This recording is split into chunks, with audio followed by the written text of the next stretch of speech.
கிருபைக்குள் வழிநடத்துவீராக ஜெபிக்கிறோம் புதிய நல்ல பிதாவே. கர்த்தருடைய பரிசுத்த நாமத்துக்கு மகிமை உண்டாவதாக.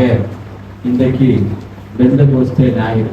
ஹல்லேலூயா. பெந்தெகோஸ்தே ஞாயிறாகவே நான் இந்த செய்தி கூட பெந்தெகோஸ்தே அனுபவங்களை குறித்தும் பெந்தெகோஸ்தே மூலிகளை குறித்து நாம் தியானிக்க போகிறோம். எடுத்து வாசிங்கள். அப்போஸ்தலர் புஸ்தகம் 2ஆம் அதிகாரம் 1ஆம் வசனம். பெந்தெகோஸ்தே என்னும் நாள் வந்தபோது அவர்கள் எல்லோரும் ஒருமனப்பட்டு ஓரிடத்தில் வந்திருந்தார்கள். அப்பொழுது பலத்த காற்று அடிக்கிற முழக்கம் போல வானத்திலிருந்து சருதியாக ஒரு முழக்கம் உண்டாகி அவர்கள் உட்கார்ந்திருந்த வீடு முழுவதையும் நிரப்பிற்று. பரிசுத்த ஆவியானவர் முதலாவதாக வெளிப்படையாக இங்குதான் ஒவ்வொரு வீடு இறங்குகிறார். பெந்தெகோஸ்தே என்றால் 50ஆவது நாள். இயேசு கிறிஸ்து மரித்து உயிர்த்தெழுந்த பிற்பாடு 50ஆம் நாளிலே சீசரெல்லாம் ஒன்று கூடுகிறார்கள்.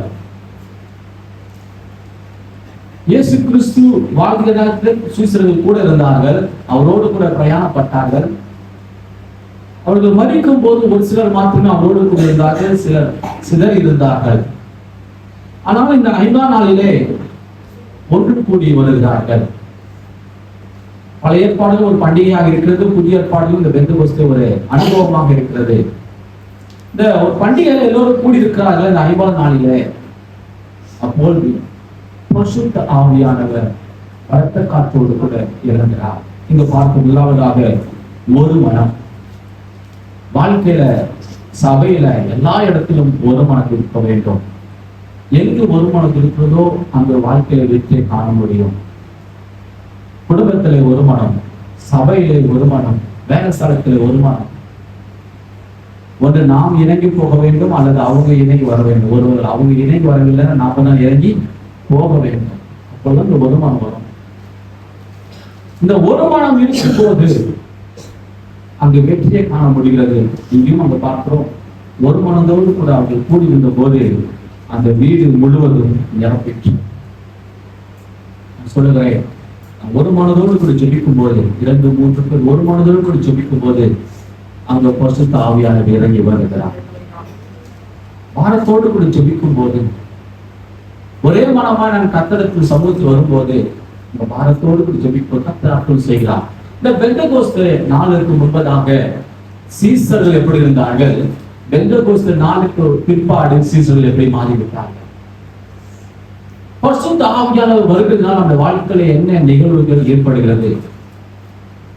என்னைக்கு பரிசுத்த ஆவியானவர் வருகிறாரோ அன்றைக்கு நம்ம வாழ்க்கையில தைரியம் வருகிறது. ஹல்லேலூயா. தைரியம். பரிசுத்த ஆவியானவர் அந்நிய பாஷை அபிஷேகம் நம்ம வாழ்க்கையில் வரும்போது முதலாவதாக இந்த வாழ்க்கையில தைரியம் வருகிறது. இயேசு கிறிஸ்து வாழ்ந்த நேரத்தில் எல்லாம் இருந்தார்கள், எல்லாரும் கடந்து போயிட்டாங்க. இயேசு கிறிஸ்து மரித்து 5ஆம் நாளில கூடியிருந்த நாளில பரிசுத்த ஆவியானவர் இறங்கின பிற்பாடு சீசருடைய வாழ்க்கைகள் மாறப்பட்டது. ஹல்லேலூயா. அவருடைய வாழ்க்கை மாறப்பட்டது. அவரோடு கூட இருந்த நாட்களிலே ஆண்டவர் எல்லாம் அற்புதம் அடையாளம் செய்தார். அவரோடு கூட இருந்தார்கள். பேதுரு மறுதலித்தான். எல்லாரும் அவரை பற்றி தவறாக பேசினார்கள். எல்லாவற்றுக்கும் அவிசுவாசம் இருந்தது. ஆனா என்றைக்கு இந்த பரிசுத்த ஆவியானவர் வந்தாரோ, பிதா குமாரன் பரிசுத்த ஆவியானவர் நம்மளுக்கு மூன்றுமே ஒன்றா இருக்கிற ஆவியானவரா இருக்கிறார். ஹல்லேலூயா. சில பேர் ஒன்லி ஜீசஸ் மட்டும் வணங்குவாங்க. இயேசு கிறிஸ்து மட்டும் தான் பரிசுத்த ஆவியானவர் இல்லை என்று சொல்கிற காரியங்கள், சில காரியங்கள் ஜெகோவா வானத்தை பூமி உண்டாக்கின ஆண்டவர் அவர் மாத்திரம் என்று சொல்வார்கள். சில பேர் பரிசுத்த ஆவி இல்லை என்று சாதிப்பார்கள். அப்படி அல்ல, மூன்றும் ஒன்றாய் வீட்டிருக்கிற சர்வவல்லமையுள்ள நாம் ஆராதிக்கிறோம். ஹல்லேலூயா. இந்த பரிசுத்த ஆவியானவர் ஒவ்வொரு மனிதனுடைய வாழ்க்கையில் இருக்க வேண்டும். இன்றைக்கும் நீயும் நானும் ஞானஸ்நானம் எடுத்துக்கிறோம். இன்னும் பரிசுத்த ஆவியானவர் அபிஷேகத்தை பெற்றுக் கொள்ளாமல் இருப்போம் என்றால் நான் சொல்லுகிறேன், நீங்கள் ஜெபித்து ஆண்டவருக்கு காத்திருக்கும் போது. ஒரு முறை ஒரு யூத் கேம்ப் போனாங்க. ஒரு பையன் ரொம்ப புள்ளிங்க மாதிரியே இருப்பான். அவன் கேட்டான், பரிசுத்த ஆவியானவருக்கு வரணும் அப்படிப்போ நிச்சயமா ஆண்டவருக்கு பரிசுத்த ஆவியானவர் கொடுப்பார். ஹல்லேலூயா. அவன் ஹேர் ஸ்டைல பார்த்தாலும் நடைய உடையில பார்த்து ஒரு மாதிரி இருப்பான். நான் சொன்னேன், இப்போ நிச்சயமாய் பரிசுத்த ஆவியானவரை பெற்று வந்த உடனே சொன்னா நான் அபிஷேகத்தை பெற்றுக் கொண்டேன். ஹல்லேலூயா. ஆண்டவர் வித்தியாசமானவர். நம்ம உள்ளத்தை மட்டும் தான் பார்க்கிறார். நாம் எப்படி இருக்கிறோம் என்று பார்க்க, நம் உண்மை எப்படி இருக்கிறது, நம்ம வாழ்க்கை கர்த்தருக்கு ஏற்றதாய் தாகமாய் இருக்க வேண்டும். ஹல்லேலூயா. தேவனுக்காக நாம் தாகமாய் இருந்தால் அந்த தாகத்தை தீர்க்க அவர் வல்லமையுள்ளவராக இருக்கிறார். இயேசு கிறிஸ்து கூட இருந்த சீசர்கள் 12 பேர்களும் பயந்தவர்களாக அவிசுவாசம் உள்ளவராய் இருந்தார்கள்.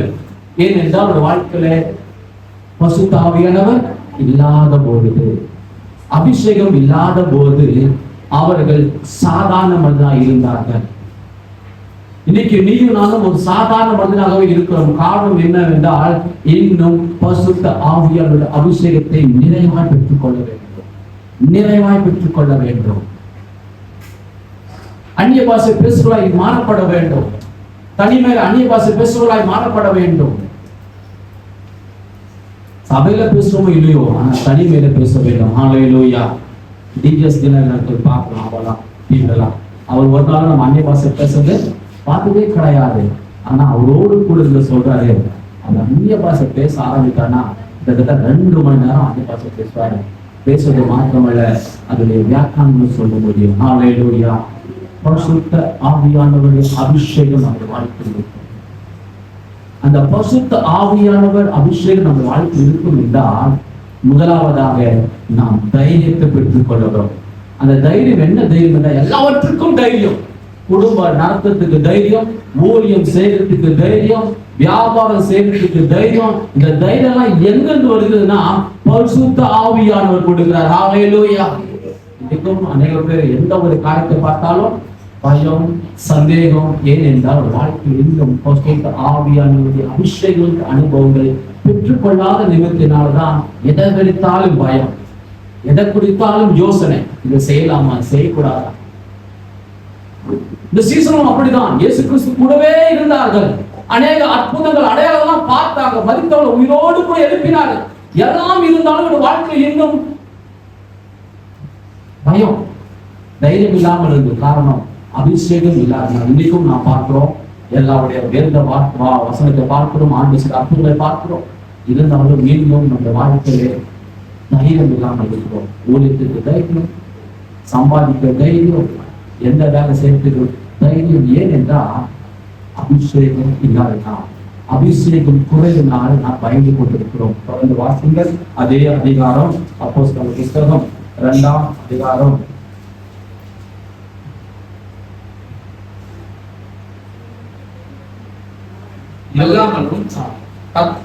அவர்கள் எல்லாரும் பரிசுத்த ஆவியினாலே நிரப்பப்பட்டு ஆவியானவர் தங்களுக்கு தந்தருளின வரத்தின்படியே வெவ்வேறு பாஷைகளிலே பேசத் தொடங்கினார்கள். சரி, 40 வாசிக்கவே. இன்னும் அநேக வார்த்தைகளாலும் சாட்சி கூறி மாறுபாடுள்ள இந்த சந்ததியை விட்டு விலகி உங்களை ரட்சித்துக் கொள்ளுங்கள் என்றும் புத்தி சொன்னார். அவனுடைய வார்த்தையை சந்தோஷமாய் ஏற்றுக்கொண்டவர்கள் ஞானஸ்தானம் பெற்றார்கள். அன்றைய தினம் ஏறக்குறைய 3000 பேர் சேர்த்துக் கொள்ளப்பட்டார்கள். இந்த பேதுரு தான் பாருங்க, சிலுவையில் அறையப்படும் போது ஆண்டவரை மடிந்தளித்தவர். ஆனா இந்த பெந்தகோஸ்தல் நாள் வந்த பிற்பாடு, அன்றைக்கே இந்த பெந்தகோஸ்தல் நாள் நடந்து முடிந்த பிற்பாடு அவனுடைய வாழ்க்கை எப்படி மாறப்பட்டது? 3 பேருக்கு முன்பதாக பயந்தவன் 3000 பேருக்கு முன்பதாக கர்த்தர் ஒருவரே தேவன் என்று அறிக்கை எடுக்கிறான். காரணம் எப்படி? இயேசு கிறிஸ்துவோடு கூட இருக்கும் போது ஒரு பயம் இருந்தது, ஆனால் அவர் இல்லாத போது ஒரு தைரியம் வந்தது. காரணம் பரிசுத்த ஆவியானுடைய அபிஷேகங்கள். அவன் பார்க்கிற எல்லாமே தெரியுது, ஆண்டவர் எவ்வளவு அற்புதம் செஞ்சாரு எல்லாம் தெரியுது, இருந்தாலும் பயம் இருந்தது. ஆனால் இயேசு கிறிஸ்து பரலோகத்துக்கு போயிட்டு பிறகு இயேசு கிறிஸ்து கூட இல்ல, இவங்க தனிமையா இருக்கிறார்கள். அவர் நடத்தின கடவுள் அல்ல, எல்லாம் போய் தனிமையா இருக்கிறாங்க. ஆனாலும் விசேஷ ஒரு தைரியம் வந்து காரணம் என்ன என்றால் ஒன்றே ஒன்றுதான், பரிசுத்த ஆவியானவருடைய அபிஷேகம். இன்றைக்கு நம்ம வாழ்க்கையில பரிசுத்த ஆவியானவருடைய அபிஷேகத்தை பெற்றுக்கொள்ள வேண்டும். அவன் தன் வாழ்க்கை பயந்தவனாக இருந்தான். ஒரு பெண்ணு கேட்கிறா, நீயும் இயேசு கிறிஸ்துடைய ஆட்கள் போல இருக்கிற, நீ இயேசு கிறிஸ்து கூடதான் இருந்தாய் என்று சொல்லும் போது இல்லை என்று அவன் சாதிக்கிறான், சத்தியமும் படுகிறான். ஒரு நபருக்கு முன்பதாக, 2 நபருக்கு முன்பதாக பயந்தவன், இந்த யூத மனிதர்கள் எல்லாருக்கும் முன்பதாக அன்றைக்கு ஏற்றுக்கொள்ளப்பட்ட ஒரு 3000 பேர், கிட்டத்தட்ட அவருக்கு முன்பதாக எத்தனை ஆயிரம் பேர் இருந்திருப்பாங்க தெரியல, ஒரு 5000 பேர் இருந்திருப்பாங்க. அதுல 3000 பேர் தான் ரட்சிக்கப்பட்டார். எல்லாரும் ஆயிரக்கணக்கான மனிதர்களுக்கு முன்பதாக அவன் தைரியமாக இயேசு கிறிஸ்துவை அவன் பிரசங்கிக்கிறான். அவர் ஒருவரே சர்வ வல்லமுள்ள தேவன், அவரை நீங்கள் பின்பற்ற வேண்டும், அவரை அன்றி பரலோக ராஜ்யத்துக்கு ஒருவரால் வர முடியாது, அவரே சத்தியமானவர். நீங்கள் எதையோ நம்பிக்கொண்டிருக்கிறீர்கள், நீங்கள் இயேசுவை நம்பும் போது, அவரே தேவனுடைய குமாரன் என்று நீங்கள் விசுவாசிக்கும் போது, அவரை நீங்கள் பின்பற்றும் போது உங்களுக்கு நிச்சயமாக பரலோக வாழ்வு உண்டு என்று இவன் பேசுகிறதுக்கு காரணம் என்ன என்றால் ஒன்றே ஒன்றுதான், பரிசுத்த ஆவியானவருடைய அபிஷேகம். அந்த தைரியமான வார்த்தை உனக்கும் எனக்கும் இப்படிப்பட்டதான தைரியமான வார்த்தைகள் பேச வேண்டும் என்றால் உனக்கும் எனக்கும் தேவை பரிசுத்த ஆவியானுடைய அபிஷேகங்கள். ஹல்லேலூயா. அந்த அபிஷேகத்தை பெற்றுக்கொள்ள வேண்டும். ஆண்டவரே, ஆவியானவரை என்னோடு கூட வருகிறார், எனக்குள் வாசம் செய்கிறார். நீங்கள் கேட்கும் போது நான் சொல்லுகிறேன், அவர் எல்லாருக்கும் இறங்கி வர வளம் உள்ளவராக இருக்கிறார். ஞானஸ்தானம் பெற்றுக் கொண்டாதான் பரிசுத்த ஆவியானவர் வருவார் அல்ல, யாரு கூப்பிட்டாலும் பரிசுத்த ஆவியானவர் இறங்குவார். ஹல்லேலூயா.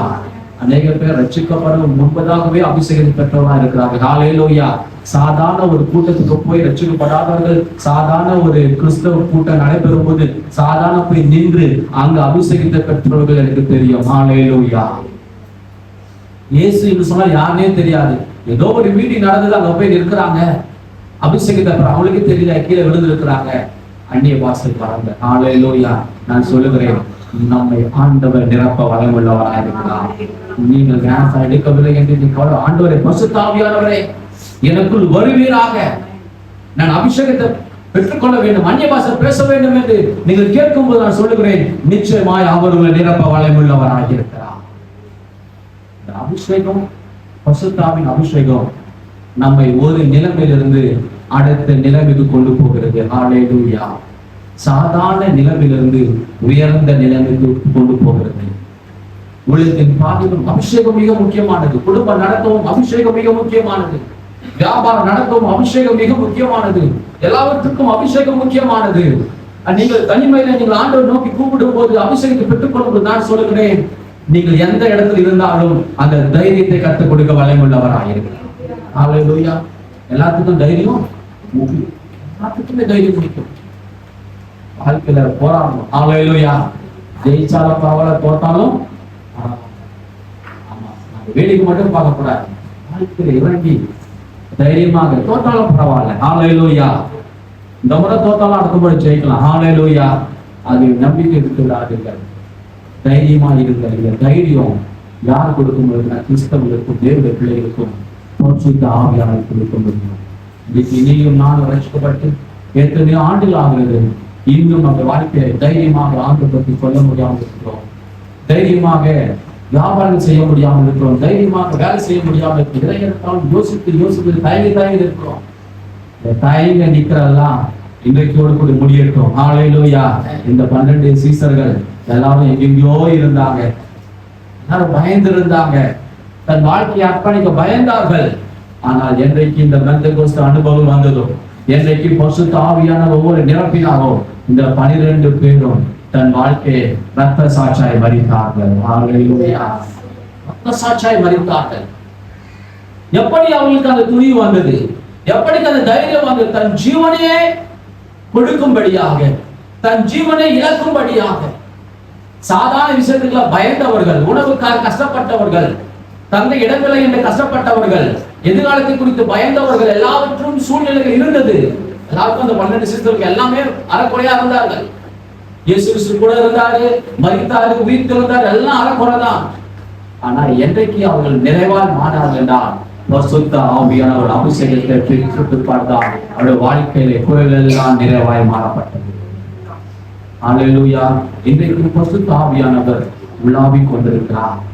நீங்கள் கூப்பிட்டாலும், யார் கூப்பிட்டாலும் அவர் இறங்கி நமக்கு தைரியத்தை கொடுக்க வல்லமையுள்ளவராக இருக்கிறார். தைரியத்தை மாத்திரமல்ல, அற்புதம் செய்ய வல்லமையுள்ளவராக இருக்கிறார். அதிசயங்கள் செய்ய வல்லமையுள்ளவராக இருக்கிறார். அவர் நமக்கு செய்ய வேண்டிய காரியங்களை அவர் செய்ய வல்லமையுள்ளவராக இருக்கிறார். ஹல்லேலூயா. எதை குறித்தும் கலக்க வேண்டிய தேவையே இல்லை. எதை குறித்து பயப்படாதீங்க, எதை குறித்து கலக்காதீங்க. நமக்கு வாய்ப்பே இல்லை என்றாலும் நாம போய் நிற்கும் போது கர்த்தர் நமக்கு வாய்ப்பை ஏற்படுத்தி கொடுக்க வல்லமையுள்ளவராக இருக்கிறார். ஹல்லேலூயா. அநேக காரியங்களை நாம் போராடி பெற்றுக்கொள்ளதான் வேண்டும். ஹல்லேலூயா. வாழ்க்கையில முழுவதுமாக போராட்டங்கள் இருக்கிறது. பிரச்சனை இல்லாத வாழ்க்கையே இல்லை. ஆனா பிரச்சனை இல்லாத தீர்வு ஒண்ணுமே இல்லை. பிரச்சனை இல்லாத வாழ்க்கை இல்லை, உண்மைதான். ஆனா எல்லா பிரச்சனைக்கும் தீர்வு இருக்கிறது. ஹல்லேலூயா. தீர்வு இல்லாத பிரச்சனை ஒண்ணுமே இல்லை, எல்லாத்துக்கும் தீர்வு இருக்கிறது. குடும்ப பிரச்சனைக்கு தீர்வு இருக்கிறது, போராட்டத்துக்கு தீர்வு இருக்கிறது, மன கஷ்டத்துக்கு தீர்வு இருக்கிறது. எல்லாவற்றுக்கும் கடவுள் நமக்கு தீர்வை கொடுத்து வைத்திருக்கிறார். எல்லாவற்றுக்கும் தப்பித்துக் கொள்ள வழியை கற்றுக் கொடுத்திருக்கிறார். நாம நினைக்கிறோம் இந்த பிரச்சனை வந்துச்சுன்னா இதை எப்படி தப்பிக்க முடியும் என்று நினைக்கிறோம். நான் சொல்லுகிறேன், அந்த பிரச்சனை தப்பித்துக் கொள்ள அவர் வழியும் கற்று உண்டு பண்ண வளமுள்ள தேவனாக இருக்கிறார். ஆகவே பிரியமான தேவச்சனமே, இந்த பரிசுத்த ஆவியானுடைய அபிஷேகம் நமக்கு மிக மிக முக்கியமா இருக்கிறது. பரிசுத்த ஆவியான அபிஷேகத்தை பெற்றுக்கொள்ளாதவர்கள் நாம் தாகத்தோடு கூட கேட்கும் போது, ஆண்டவரே எனக்கு பரிசுத்த ஆவியான அபிஷேகத்தை தர வேண்டும் என்று கேட்கும் போது, நீங்கள் யாரா இருந்தாலும் உங்களுக்கு அபிஷேகத்தை கொடுக்க வல்லமையுள்ளவராக இருக்கிறார். அநேக பேர் நம்ம சபையில பரிசுத்த ஆவியான அபிஷேகத்தை பெற்றுக்கொள்ளாமல் இருக்கிறீர்கள். தயவு செய்து ஆண்டவருக்கு கேளுங்க, ஆண்டவரே எனக்கு பரிசுத்த ஆவியான அபிஷேகத்தை பெற்றுக்கொள்ள. அவர்களுக்குள் வருவார் என்றால் நீங்கள் நீதிமானாய் மாற்றப்படுவீர்கள், நீங்கள் பரிசுத்தவானாய் மாற்றப்படுவீர்கள், நீங்கள் எல்லாருக்கும் ஆசீர்வாதமாய் மாறப்படுவீர்கள். விசேஷமான தைரியத்தை கற்றுக் கொடுப்பார். போராடும்படியா கர்த்தருக்கு தைரியத்தை கொடுப்பார். வாழ்க்கையில போராட்டத்துக்கு ஒரு தைரியம் வேண்டும். ஹல்லேலூயா. ஜெயிக்க ஒரு தைரியம் வேண்டும். எல்லாவற்றையும் கலந்து கொள்ள ஒரு தைரியம் வேண்டும். நீங்கள் அதை செய்யும்படியாக யாரும் வந்து துணைந்திருப்பார் என்றால் பரிசுத்த ஆவியானவர். ஹல்லேலூயா. ஆகவே இன்றைக்கு நாம் அந்த பரிசுத்த ஆவியான அபிஷேகத்தை பெற்றுக்கொள்ள வேண்டும். அவளோடு கூட அந்த பரிசுத்த ஆவியானுடைய அபிஷேகத்தை நாம் காத்துப்போம் என்றால் நான் சொல்லுகிறேன், நிச்சயமாகவே அந்த பரிசுத்த ஆவியானவர் நமக்கு நன்மை செய்ய போதுமானவராய் இருக்கிறார். அப்போஸ்தலர் 4ஆம் அதிகாரம் 12ஆம் வசனம் வாசிங்க. அவரே அன்றி வேறொருவராலும் ரட்சிப்பு இல்லை. ஒருவராலும் ரட்சிப்பு இல்லை. நாம் ரட்சிக்கப்படும்படிக்கு வானத்தின் கீழெங்கும் மனுஷருக்குள்ளே அவருடைய நாமமே அல்லாமல் வேறொரு நாமம் கட்டளையிடப்படவும் இல்லை என்றார். பேதுருவும் யோவானும் பேசுகிற தைரியத்தை அவர்கள் கண்டு, அவர்கள் படிப்பறிவில்லாதவர்கள் என்றும் பேதமை உள்ளவர்கள் என்றும் அறிந்திருந்தபடியினால் ஆச்சரியப்பட்டு அவர்கள் இயேசுவுடனே கூட இருந்தவர்கள் என்றும் அறிந்து கொண்டார்கள். பாருங்க, இந்த பரிசுத்த ஆவியானவர் அபிஷேகத்தை பெற்று பிற்பாடு அவர் என்ன சொல்றாங்க? இயேசு அவரை அன்றி வேறு ஒருவரால் ரட்சிப்பு இல்லை. நாம் ரட்சிக்கப்படுவதற்கு வானத்திலும் கீழெங்கும் மனுஷருக்குள்ளும் அவருடைய நாமம் அல்லாமல் வேற நாமம் கட்டளையிடப்படவும் இல்லை என்றான். அவ்வளவு தைரியம் சொல்லித்தான் கடைசியா எல்லாருக்கிட்டையும் பேதுரு பேசுறாங்க. அடுத்தபடியாக பார்க்க பேதுரு யோவான் சொல்றாங்க, இயேசு கிறிஸ்து இல்லாம நீங்க யாராலும் பரலோகம் போகவே முடியாது. ஹல்லேலூயா. இவர்கள் யார்கிட்ட பேசுறாங்க? யூதர் கிட்ட பேசுறாங்க. யூதர்கள் சடங்கை அனுசரிக்கிறவர்கள், யெகோவா தேவனை நம்புகிறவர்கள், குமாரனை அவ்வளவா விசுவாசிக்காதவர்கள். ஆனா அவளுக்கு முன்பதாக பேசுகிறார். யார் இவர்களை பார்க்கிறோம்? எல்லாம் பார்க்கறாங்க, படிப்பறிவு கம்மி, ஞானம் கம்மி, இருந்தாலும் இவர்கள் பேச்சதை குறித்து இவர்கள் ஆச்சரியப்படுகிறார்கள். ஹல்லேலூயா. நான் சொல்லுகிறேன், பரிசுத்த ஆவியானவர் நமக்குள் வரும்போது நீங்கள் படித்தவர்களோ படிக்காதவர்களோ உங்க வாழ்க்கை மாறப்படும். அப்பொழுது உங்களை காண்கிறவர்கள் ஆச்சரியப்படும்படியாக கர்த்தர் மாற்ற வல்லமையுள்ளவராயிருக்கிறார். முதலாவதாக ஆண்டவர் நமக்கு தைரியத்தை தருகிறார். இரண்டாவதாக நம்மளை காண்கிறவர்கள் ஆச்சரியப்படும்படியாக நம்முடைய வாழ்க்கையை மாற்றுகிற தேவனாயிருக்கிறார். எத்தனை பேருக்கு நம்முடைய வாழ்க்கையை பார்க்கும்போது ஆச்சரியமா இருக்கணும். ஹல்லேலூயா. நம்ம வாழ்க்கையை பார்த்தா பிறகு ஆச்சரியமா இருக்கணும். கொஞ்ச நாளைக்கு முன்னதான் பார்த்தேன், ரொம்ப கஷ்டப்பட்டேன், இப்ப பார்த்தா ரொம்ப ஆசீர்வாதமா இருக்காரு. ஹல்லேலூயா. கனவு போல நம்ம வாழ்க்கை இருக்கணும். கனவு எப்படி திடீர்னு வாழ்க்கையில உயர்வு அப்படியாக நம்முடைய வாழ்க்கை தேவன் உங்களோடு கூட இருப்பாரா, ஆண்டவர் உங்களோடு கூட இருப்பாரா. ஆட்டோமேட்டிக்கா எல்லாவற்றையும் கர்த்தர் மாற்ற வல்லமையுள்ளவராய் இருக்கிறார். ஆச்சரியப்பட வேண்டும். ஹல்லேலூயா. உன்னை குறித்து என்னை குறித்து பிறர்கள் ஆச்சரியப்படும்படியாக கர்த்தர் மாற்ற வல்லமையுள்ளவராய் இருக்கிறார். பக்கத்தப்பா சொல்லுங்க, உங்களை பார்த்து எல்லாரும் ஆச்சரியப்பட வேண்டும். ஹல்லேலூயா. உங்களை பார்த்து எல்லாரும் ஆமா ஆச்சரியப்பட வேண்டும். அனுதாபப்படக்கூடாது. நம்மளை பார்த்து யாரும் அனுதாபப்படக்கூடாது, ஆச்சரியப்பட வேண்டும். ஹல்லேலூயா. நாம ஆஸ்வாதமா இருந்தாங்க பிறருக்கு ஆஸ்வாதமா இருக்கும். ஹல்லேலூயா. நாமளே ஒண்ணு இல்லைன்னா நாம எப்படி பிரதிநிதி செய்ய முடியும்? வாழ்க்கை தாழ்மையா இருக்கணும், நல்லது. பொறுமையா இருக்கணும், நல்லது. ஆனா ஆஸ்வாதமாக இருக்கணும். ஹல்லேலூயா. தாழ்மை, இயேசு கிறிஸ்துவை போல தாழ்மை இருக்கணும். எல்லாவற்றும் தாழ்மை, நடையில, பேச்சுல, பெரியவங்க மதிக்கிறதுல எல்லாவற்றும் தாழ்மையா இருக்கணும். ஆனா சில பேர் தாழ்மையா இருப்பாங்க, ஒண்ணு இல்லாம இருப்பாங்க. அப்படி இருக்கக்கூடாது. ஹல்லேலூயா. நம்ம தாழ்மையா இருக்கணும், ஆனா ஆசீர்வாதமாக இருக்கணும். தாழ்மையா இருக்கணும், பொறுமையா இருக்கணும், ஆனா செயல்ல தைரியமா இருக்கணும். ஹல்லேலூயா. இல்ல தாழ்மையா இருப்பாங்க, பொறுமையா இருப்பாங்க, செயலையும் பயந்து இருப்பாங்க. செயல ஒண்ணுமே செய்ய மாட்டாங்க. அது எழுவாங்க, சாப்பிடுவாங்க, தூங்குவாங்க, வாழ்க்கை போயிடுது. வாழ்க்கை அப்படி அல்ல. வாழ்க்கை பொறுமை தாழ்மை இருந்தாலும் செயல்களிலே தைரியமாக இருக்க வேண்டும். பிறருக்கு ஆஸ்வாதமாக இருக்க வேண்டும். பிறர் நம்மை பார்த்து ஆச்சரியப்படும்படியாக நம்மை மாற்ற வேண்டும். இந்த பரிசுத்த ஆவியானவர் உன்னையும் என்னையும் அவர் உனக்குள் எனக்குள் வாசம் செய்கிறவராயிருக்கிறார். பரிசுத்த ஆவியானுடைய அபிஷேகம் உன்னையும் என்னை மாற்றும். அது உயர்வுக்கு பலனாய் இருக்கிறது. பரிசுத்த ஆவியானவர் நம்மை நேர்வழியில் நடத்த வல்லமையுள்ளவர். ஹல்லேலூயா. அபிஷேகம் நம்மளை நேராக, பரிசுத்த ஆவியானவர் அபிஷேகம் நம்மளை மரண பரியந்தம் நம்மை நடத்தும். சாகர வரைக்கும் கத்துக்கும் நம்ம நடக்கும். அபிஷேகம் இருக்கு. நீங்க அபிஷேகம் இல்லாதனாலதான் சில பேர் அறப்படையாக வாழ்க்கையில ஆண்டவருக்கு தூரம் போடுறாங்க. பரிசுத்த ஆவியானவர் அபிஷேகத்தை பெறாதனாலதான் சில பேர் வாழ்க்கையில் அரைகுறைவாக இருக்கிறார்கள். விசுவாசம் இல்லாமல், நம்பிக்கை இல்லாமல், இங்க ஒரு கால் அங்க ஒரு கால். நான் சொல்லுகிறேன், வாழ்க்கையில பரிசுத்த ஆவியானவர் அபிஷேகம் இருக்கும் என்றால் உங்களுக்கு நிலையான மனது கொடுக்க வல்லமையுள்ளவராயிருக்கிறார். ஹல்லேலூயா. நிலையான மனது. கர்த்தரை நம்பி வந்துட்டோம், இனி திரும்பி பார்க்கணும். இந்த 12 பேர் பயந்தவங்க, சந்தேக குணம் உள்ளவர்கள். ஆனா என்னைக்கு இந்த பரிசுத்த ஆவியானவர் அபிஷேகத்தை பெற்றார்களோ, இந்த பெந்தெகோஸ்தே நாளில ஆண்டவர் இறங்கி வந்து ஒவ்வொரு உள்ளத்திலும் தொட்டாரோ, ஒவ்வொரு உள்ளத்தை நிரப்பினாரோ, ஆண்டிலிருந்து அவர் வாழ்க்கை மாறப்பட்டது. ஒரே இடத்தில் கூடியிருந்தவர்கள் உலகம் முழுவதுமாய் புறப்பட்டு போனார்கள். பல 1000 மைல் நடந்து போனார்கள். தேசம் விட்டு தேசம் புறப்பட்டு போனார்கள். கடலை தாண்டி வந்தார்கள், மலையை தாண்டி வந்தார்கள், மொழி தெரியாத இடத்துக்கு வந்தார்கள், பல ஜாதி இடத்தில் போனார்கள். மொழியே தெரியல. எங்க கோமாலாம் வந்தது எங்க, நம்மளுக்கு மொழியே தெரியாது. அவர் எங்கேயோ இருந்தார். எங்க வந்தார்? பல 1000 மைல் தூரம் கடந்து வந்து இங்க ஆண்டவர் பத்தி சொல்றதுக்கு காரணம் எப்படி தெரியுமா? அந்த பரிசுத்த ஆவியானுடைய அபிஷேகம்.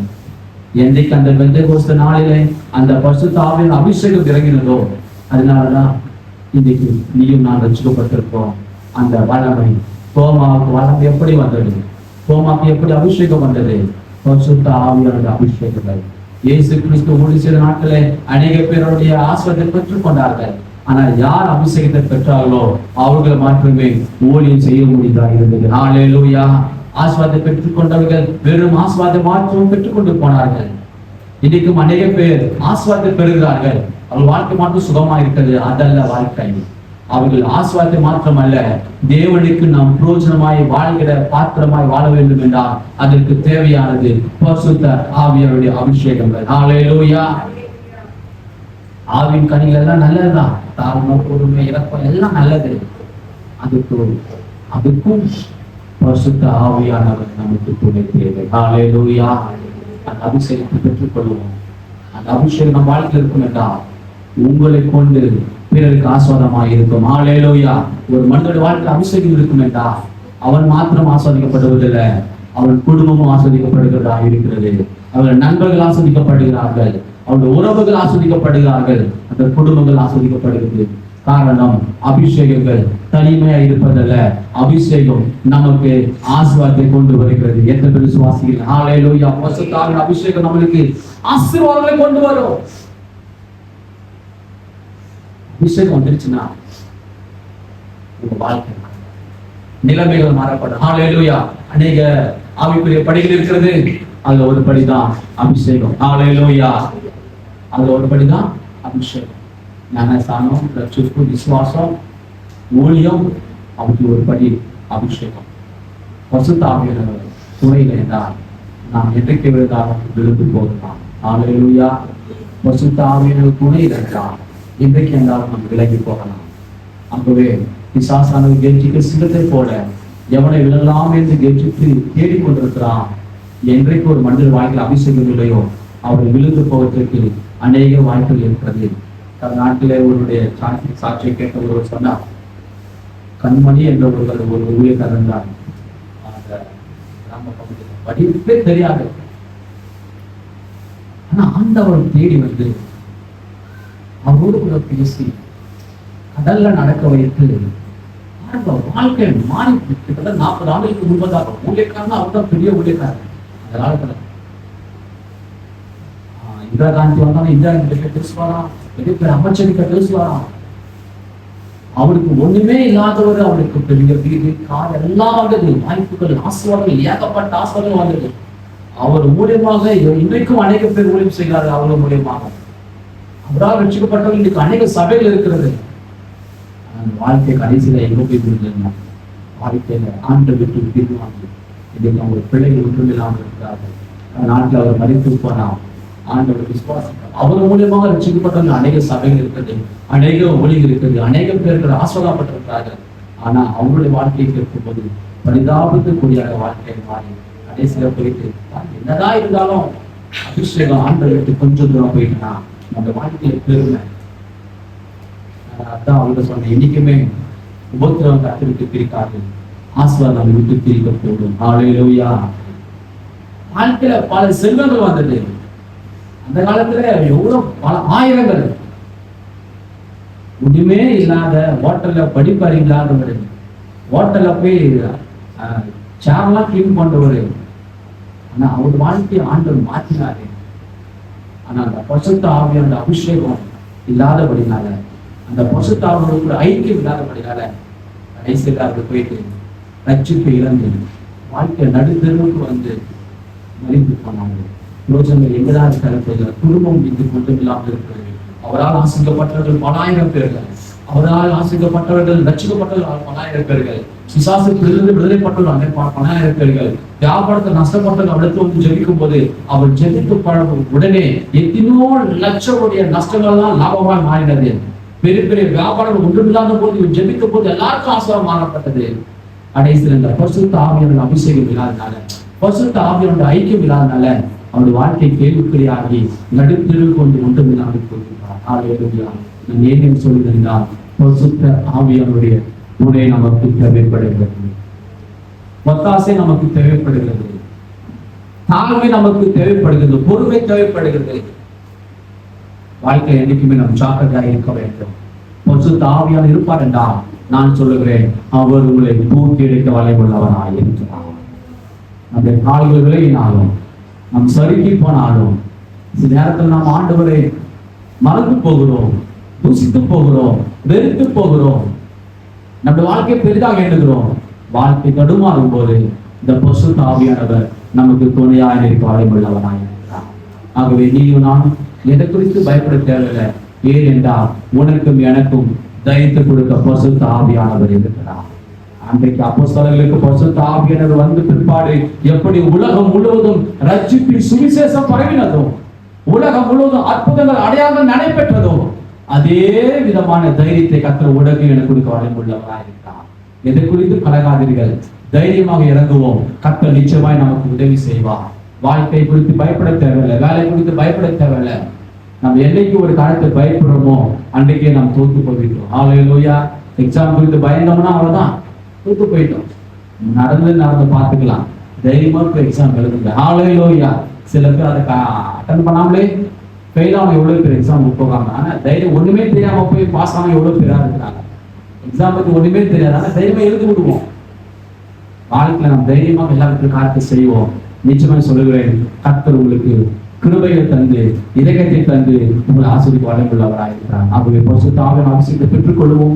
மிக மிக முக்கியமானது, நீங்க வீட்லயும் ஆண்டவரே அபிஷேகத்தை கொடுங்கப்பா நீ கேட்கும்போது நான் சொல்லுகிறேன், நிச்சயமா உங்களுக்கு அபிஷேகத்தை கொடுக்க வல்லமையுள்ளவராயிருக்கிறார். நீங்கள் யாரா இருந்தாலும் எப்படிப்பட்ட பாவியா இருந்தாலும் அவர் நம்மை நேசிக்கிற வல்லமையுள்ளவராயிருக்கிறார்.